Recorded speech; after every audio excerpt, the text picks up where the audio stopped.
It is the year 540 AD. You live in Constantinople, the capital of the Roman Empire. Imagine you are an artisan living in that magnificent city during its peak of late antiquity. It must have been quite the sight to behold. The mood in the city was excellent. The empire had seen incredibly good fortunes in the last years, beyond anything what was deemed possible. The Vandal kingdom had been utterly conquered by the legendary Magister Militum Flavius Belisarius, and the Ostrogoths had just recently also been forced to sign a peace treaty, with almost their entire kingdom having been conquered in a time span of only 4 years with astoundingly little resources, again by the genius of Flavius Belisarius. The Emperor Justinian thought that some celebrations were in order, and what better way to celebrate the glory of this newly reborn Roman Empire than with traditional Roman games in the Hippodrome of Constantinople. The other Roman games, the gladiatorial games, had long fallen out of fashion. They were not befitting of a Christian empire anymore. Constantinople didn't even have a gladiatorial arena anymore, like old Rome still had. Those bloodthirsty games had been abolished 100 years ago already. So you decide to go to the Hippodrome in order to attend the chariot races, this old tradition going back even further to the ancient Greeks, who already had built racetracks in many of their cities 1,000 years ago. So you leave your humble apartment in one of the many insula type of buildings, tens of thousands of which exist across this vast city. You walk along the Mese, the main street of Constantinople, going through many of the impressive imperial fora, the Forum of Arcadius, the Forum of Theodosius, and lastly also through the Forum of Constantine, the Oval Forum as it was sometimes also called. From there, it is really not far anymore to the Hippodrome. On the left and right of this impressive central street, you see many shopkeepers who sell wares from all across the empire and beyond. Even rare spices from India or silk from China. And now you see the magnificent Hippodrome, this giant edifice, second only in size to the mighty Circus Maximus of old Rome itself. 100,000 people can fit inside this building. It is 450 meters long and 130 meters wide. It was adorned in the center with many impressive statues and obelisks, which the Emperor Constantine had brought, or some say stolen, from many parts of the empire. It is quite the spectacle to see this magnificent arena filled with 100,000 people. The noise level is deafening. You enter through one of the many side entrances, ignoring the merchants who want to sell you wares, figures of famous charioteers or trinkets. Before entering the arena, you had made a small detour to make an engraving for your favorite charioteer. And then you ascend the staircases to your seat, and there you sit now as one of 100,000 people. You were lucky and managed to get one of the better seats for common people. Of course, the best seats were reserved for higher-ranking officials such as senators. The best seat, though, of course, needless to say, was for the emperor, who sat in his katisma, the emperor's lodge, which you could see quite well from your seat. It was directly connected to the imperial palace. And when the emperor entered, there was of course a deafening sound, people cheering and clapping their hands. But you certainly could also make out one or the other boo sounds here and there. Not everybody liked the Emperor Justinian, and this dislike, you remember all too well, had erupted into open rebellion 8 years ago in the Nika riots. You were lucky on that day. But since then, much tighter security was in place in order to avoid such a debacle from happening again. But many had not forgotten, and so there was not unanimous approval for the emperor. Beside him, you could make out the slender figure of the Empress Theodora, his famous wife. Many strange rumors were circulating about her, and you were wondering how much of that was actually true. And if you are like me, a total Rome nerd, or Romaboo as some people like to say, and I think that you are, or else you probably wouldn't be watching this video, then you might be interested in the incredible rings and other Roman accessories which the SPQR Shop is building. They make legionary rings, they make rings with different themes, they even make coin replicas, statues, pendants, attributes and terracottas. And the most incredible thing is that they handcraft every single piece. That's right, this is really high quality handcrafted material. There's really no better present for yourself or someone you know who might be a Rome fan. I put the link to their shop in the video description and into the pinned comment, and with this link you can now even get a 20% rebate for every purchase. I repeat, a 20% price reduction for every purchase from the SPQR shop, which is just an absolutely insane offer, and you can only get it here via the Maiorianus link, because let me tell you, the people from SPQR shop also are absolute fans of the heroic Emperor Maiorian. So go and check out their incredible assortment. There will be certainly also something for you. The preparations for the race were already in full swing. The blues, greens, reds and whites, also known as Venetoi, Prasinoi, Rosioi and Loikoi, respectively, had now entered.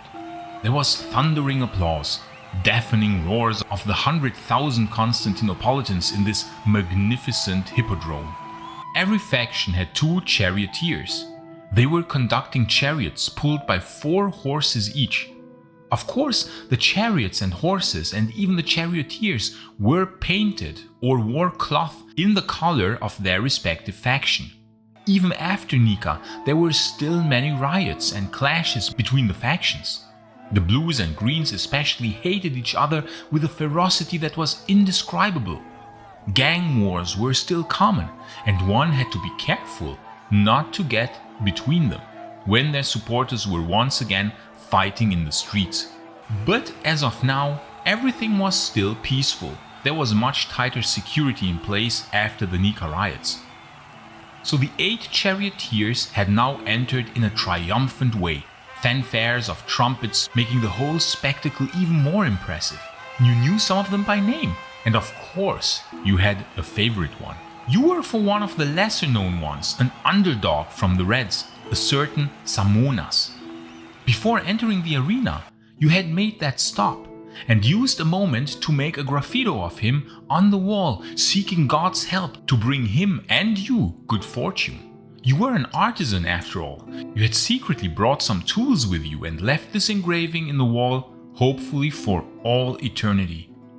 He had potential, the Samonas, you thought. He came close to some of the most famous ones in skill, to the legendary Julianus of Tyre, Faustinus, Anastasius, Uranius, or even Porphyrius himself, who at his old age sometimes was still racing. All of them were absolute legends. Some of the charioteers, it was said, had fled from Rome, from the old Circus Maximus, fled from the war that had started a few years ago and had come to this new Rome here, showing off their skills which they had acquired in the Circus Maximus of the old capital. But you had heard that not many races took place there anymore. The war had taken its toll, and there weren't as many spectators left to watch. But not so in Nova Roma, not so in the city of Constantine. You had bet 100 follies or 4,000 numi on the victory of Samonas, almost an entire month's wage. If this would go wrong, you could be certain that your wife at home wouldn't be too happy about it. You hoped that God would pay heed to your graffito of Samonas, that it would bring you luck. Before the race started, the charioteers, of course, showed themselves. Some made performances, some danced, others saluted the emperor. Others made gestures of all sorts, acrobatic performances. The emperor and empress waved to the charioteers and then they got in position, side by side. The emperor gave a sign, the trumpeteers once again played a melodious fanfare, and thus the race had started. Thundering applause, thundering cheering by 1/6 of the entire population of the city in this gigantic race course. At first, all charioteers had to keep their respective lanes in the first 2 laps. But after the first 2 laps, they would now start to roam free, trying to get an advantage over their adversaries, trying to push them off course, cut them off. But now Samonas was pushing forward, aided by his comrade from the Reds, who was blocking two from the Greens and Blues. The Whites were falling behind. And so Samonas, through trickery, bravery, cunning and skill, managed to push forward. A seller was making his rounds, selling cheese and bread. Sure, why not, you thought? 1 follis seemed like a surprisingly reasonable price. And so you were chewing on your bread, watching the charioteers making their laps. There were 12 laps in total. And now the final lap had begun. The final turn around the Spina. It was looking good for Samonas. And he won. God was with you on that day, and you had made quite a fortune. Your 100 follis were now turned into 1,000. Your wife would be very happy indeed. Fate was smiling on you on that day, and so Samonas, under thundering applause, held a victory lap. Only he and his red quadriga, standing upright like a Hercules in his chariot. The emperor and the empress were clapping as well. And so this day of chariot racing ended peacefully, thanks to the additional security measures put in place after Nika. And it did end well for you, making you a lot richer. You left the arena with tens of thousands of other people and walked back onto the mese, which was now full with people. The chariot races would go on for many more weeks, but you've had enough for the time being. You wouldn't want to spoil your good luck, now would you? One should know when to stop gambling, because the favor of God would probably not last forever. But the legend of Samonas the charioteer maybe would, thanks to your engraving. And if you like my videos, please support me on Patreon or via a YouTube membership. I would be super thankful, and I hope Maiorian too, and Marcus here probably as well, right Marcus? Right? I take that as a yes. And of course, please like and subscribe so that you won't miss any future videos on the topic of the late Roman Empire. And I would of course like to thank each and everyone who is supporting Maiorianus in any form, be it through Patreon, YouTube membership, or through a PayPal donation.